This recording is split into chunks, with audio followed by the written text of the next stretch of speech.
السلام علیکم ورحمۃ اللہ وبرکاتہ اعوذ باللہ من الشیطان الرجیم بسم اللہ الرحمن الرحیم رب اشرح لي صدری ویسر لي امری واحلل عقدۃ من لسانی یفقهوا قولی ربنا زدنا علما اللهم الہمنی رشدی واعذنی من شر نفسی اللهم انفعنا بما علمتنا وعلمنا ما ينفعنا وزدنا علما اللهم انا نسألك علما نافعا وعملا متقبلا ورزقا طيبا آمین یا رب العالمین۔ آغاز ہوتا ہے ہمارا رکوع نمبر 11 سے، آیت نمبر 45 سے، اور سورہ مائدہ چل رہی ہے۔ اس کی تفسیر کو دیکھتے ہیں۔ اللہ تعالیٰ ارشاد فرماتے ہیں انا انزلنا التوراۃ فیہا ھدی ونور۔ اب یہاں پر اللہ تعالیٰ ارشاد فرماتے ہیں، یہاں پر خاص طور پر یہ ذکر کیا گیا ہے کہ یقیناً ہم نے تورات نازل کی جس میں ہدایت اور روشنی تھی۔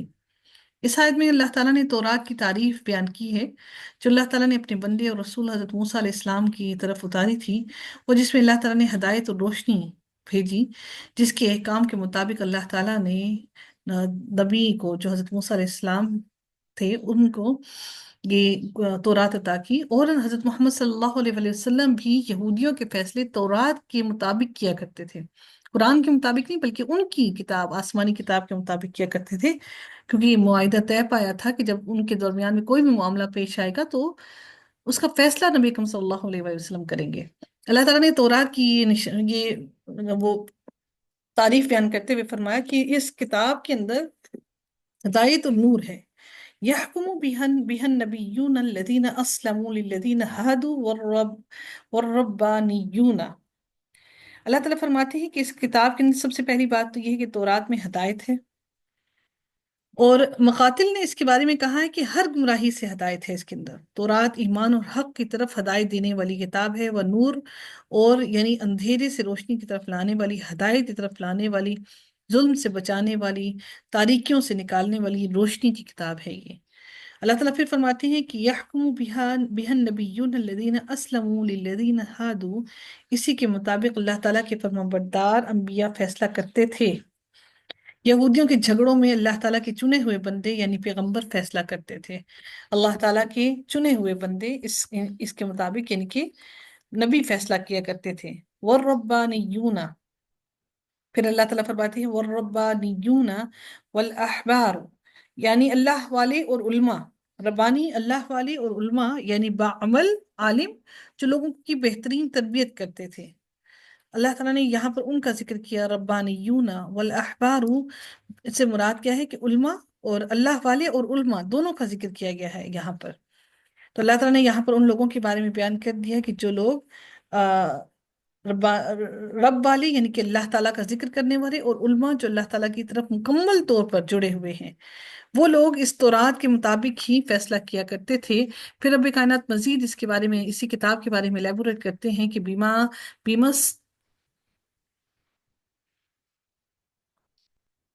پھر اللہ تعالیٰ مزید ارشاد فرماتے ہیں بِمَسْتُحْفِظُوا مِنْ کتاب اللہ وَكَانُوا عَلَيْهِ شُهَدَاءَ، اس لیے کہ انہیں کتاب اللہ کا محافظ بنایا گیا تھا، ان علماء کو اور ان ربانیون کو، ربانی جو لوگ تھے ان کو، اور علماء کو اللہ تعالیٰ نے اس کتاب کا محافظ بنایا۔ اور اللہ تعالیٰ کی کتاب اللہ تعالیٰ کی امانت ہے، جسے تمام انسانوں تک اس کو ویسا ہی پہنچانے کی ذمہ داری ہے جیسے اللہ تعالیٰ نے اس کو عطا کیا ہے۔